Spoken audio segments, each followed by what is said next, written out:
ನಮಸ್ಕಾರ ಸ್ನೇಹಿತರೆ, ಎಲ್ಲರಿಗೂ ಇನ್ಫಾರ್ಮೇಷನ್ ಬ್ರೋ ಯೂಟ್ಯೂಬ್ ಚಾನಲ್ಗೆ ನಿಮಗೆಲ್ಲ ಆತ್ಮೀಯವಾದ ಸುಸ್ವಾಗತ. ಗೆಳೆಯರೇ ನೋಡಿ, ಕರ್ನಾಟಕ ರಾಜ್ಯ ಕಾನೂನು ಸೇವೆಗಳ ಪ್ರಾಧಿಕಾರ ಬೆಂಗಳೂರು ಇಲ್ಲಿ ನೇಮಕಾತಿ ಕೂಡ ನಡೆಯುತ್ತಿದೆ. ಅದರ ಬಗ್ಗೆ ಈ ಒಂದು ವಿಡಿಯೋದಲ್ಲಿ ಸಂಪೂರ್ಣವಾದ ಮಾಹಿತಿಯನ್ನು ತಿಳಿಸ್ತೇನೆ.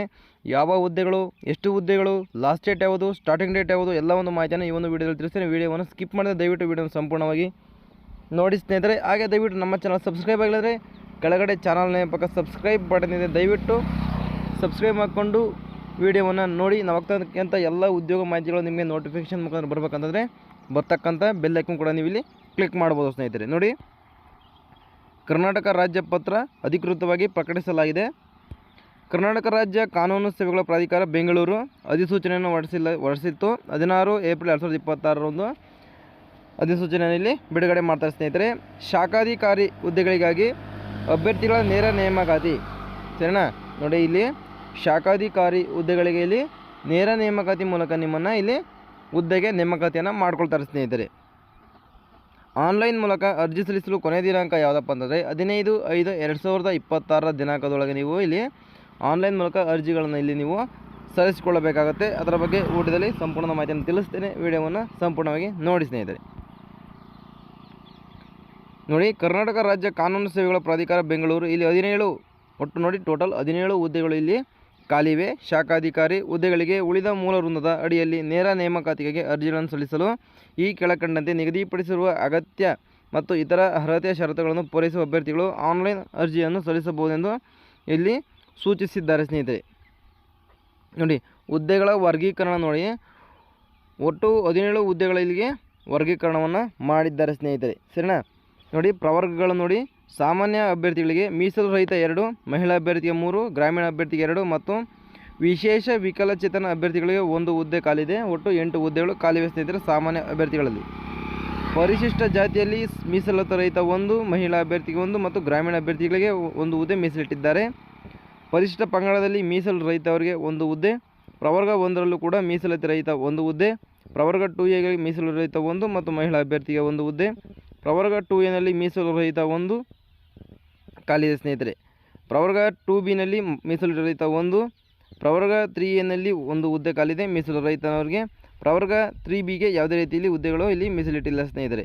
ಒಟ್ಟು 17 ಹುದ್ದೆಗಳು ಇಲ್ಲಿ ಖಾಲಿವೆ. ಆಸಕ್ತಿಯುಳ್ಳಂಥ ಅಭ್ಯರ್ಥಿಗಳು ಆನ್ಲೈನ್ ಮುಖಾಂತರ ಅರ್ಜಿಗಳನ್ನು ಇಲ್ಲಿ ಸಲ್ಲಿಸಬಹುದು ಸ್ನೇಹಿತರೆ, ಸರಿನಾ? ನೋಡಿ, ವೇತನ ಶ್ರೇಣಿ ಅಂದರೆ ನಿಮಗೆ ಮಂತ್ಲಿ ಸ್ಯಾಲ್ರಿ ಎಷ್ಟಿರುತ್ತಪ್ಪ ಅಂತಂದರೆ 69,250 ರೂಪಾಯಿಗಳಿಂದ ಇಂಕ್ರಿಮೆಂಟ್ ಆಗ್ತಾ ನಿಮಗೆ 1,34,200 ರೂಪಾಯಿಗಳು ನಿಮಗೆ ಇಲ್ಲಿ ಮಂತ್ಲಿ ಸ್ಯಾಲ್ರಿಲಿ ಸಿಗತ್ತೆ ಸ್ನೇಹಿತರೆ. ನೋಡಿ, ನೇಮಕಾತಿಯ ವಿಧಾನಗಳನ್ನು ಕೊಟ್ಟಿದ್ದಾರೆ. ನೋಡಿ, ನೇಮಕಾತಿ ವಿಧಾನಗಳು ಅಭ್ಯರ್ಥಿಗಳ ಆಯ್ಕೆಯನ್ನು ಈ ಕೆಳಗಂಡ ನಿಯಮಗಳ ಅನುಸಾರ ಮಾಡಲಾಗುತ್ತದೆ. ಕಾನೂನು ಸೇವೆಗಳ ಪ್ರಾಧಿಕಾರ ಕಾಯ್ದೆ ಇದರ ಅನುಸಾರ ಮಾಡಲಾಗುತ್ತದೆ, ಸರಿನಾ? ನೋಡಿ, ಈ ಕೆಳಗಂಡ ಸರ್ಕಾರದ ಸುತ್ತೋಲೆಗಳು ಮತ್ತು ಅಧಿಸೂಚನೆಗಳ ಪ್ರಕಾರ ವಿಷಯ ನೋಡಿ, ವಯೋಮಿತಿಯಲ್ಲಿ 5 ವರ್ಷಗಳ ಸಡಿಲಿಕೆಯನ್ನು ನೀಡುವ ಬಗ್ಗೆ ಮತ್ತು ಅಭ್ಯರ್ಥಿಗಳು ಗ್ರಾಮೀಣ ಮೀಸಲಾತಿ ಸೌಲಭ್ಯ ಕೋರುವ ಬಗ್ಗೆ ಮತ್ತು ಸೇವಾ ನಿರತ ಅಭ್ಯರ್ಥಿ ನಿರೀಕ್ಷೆಪಣ ಪ್ರಮಾಣ ಪತ್ರಗಳ ಬಗ್ಗೆ ಇಲ್ಲಿ ಅಧಿಸೂಚನೆಯನ್ನು ಕೊಟ್ಟಿದ್ದಾರೆ ಸ್ನೇಹಿತರೆ. ವಿದ್ಯಾರ್ಹತೆ ನೋಡಿ, ವಿದ್ಯಾರ್ಥಿಯು ಮಾನ್ಯತೆ ಪಡೆದ ಯಾವುದೇ ವಿಶ್ವವಿದ್ಯಾಲಯದಿಂದ ಕಾನೂನು ಪದವಿ ಅಂದರೆ LLB ಪಡೆದಿರಬೇಕು. ಇದೊಂದು ವಿದ್ಯಾರ್ಹತೆ ಆಗಿರುತ್ತೆ, ಸರಿನಾ? ನೀವು LLB ಮಾಡಿದಂಥ ಅಭ್ಯರ್ಥಿಗಳು ಯಾವುದೇ ಕಾನೂನು, ಸರಿನಾ, ಕಾನೂನು ಪದವಿ ಪಡೆದಿದ್ದರೆ ನೀವು ಈ ಒಂದು ಹುದ್ದೆಗೆ ನೀವು ಅರ್ಜಿಗಳನ್ನು ಇಲ್ಲಿ ಸಲ್ಲಿಸ್ಕೊಳ್ಬೋದು ಸ್ನೇಹಿತರೆ. ವಯೋಮಿತಿ ನೋಡಿ, ವಯೋಮಿತಿ ಸಾಮಾನ್ಯ ನೋಡಿ, ಶಾಖಾಧಿಕಾರಿ ಹುದ್ದೆಗೆ ಅರ್ಜಿ ಸಲ್ಲಿಸುವ ಎಲ್ಲ ಪ್ರವರ್ಗ ಅಭ್ಯರ್ಥಿಗಳು ದಿನಾಂಕ 16/4/2026ರಂತೆ ಕನಿಷ್ಠ 18 ವರ್ಷಗಳಿಗಿಂತ ಕಡಿಮೆ ಇಲ್ಲದ ಮತ್ತು ಈ ಕೆಳಕಂಡಂತೆ ನಿಗದಿಪಡಿಸಿರುವ ಗರಿಷ್ಠ ವಯೋಮಿತಿಯನ್ನು ಇಲ್ಲಿ ನೀವು ಮೀರಿರಬಾರ್ದು. ಕನಿಷ್ಠ 18 ವರ್ಷ ನಿಮಗೆ ಆಗಿರಲೇಬೇಕಾಗುತ್ತೆ. ಸಾಮಾನ್ಯ ಅಭ್ಯರ್ಥಿಗಳು ಗರಿಷ್ಠ ವಯೋಮಿತಿಗಳನ್ನು ನೋಡಿ, 40 ವರ್ಷ ಸಾಮಾನ್ಯ ಅಭ್ಯರ್ಥಿಗಳಿಗೆ, 43 ವರ್ಷ ಇಲ್ಲಿ ಹಿಂದುಳಿದ ವರ್ಗ ಮತ್ತು 2A 2B ಮತ್ತು 3A 3Bನವರಿಗೆ 43 ವರ್ಷ.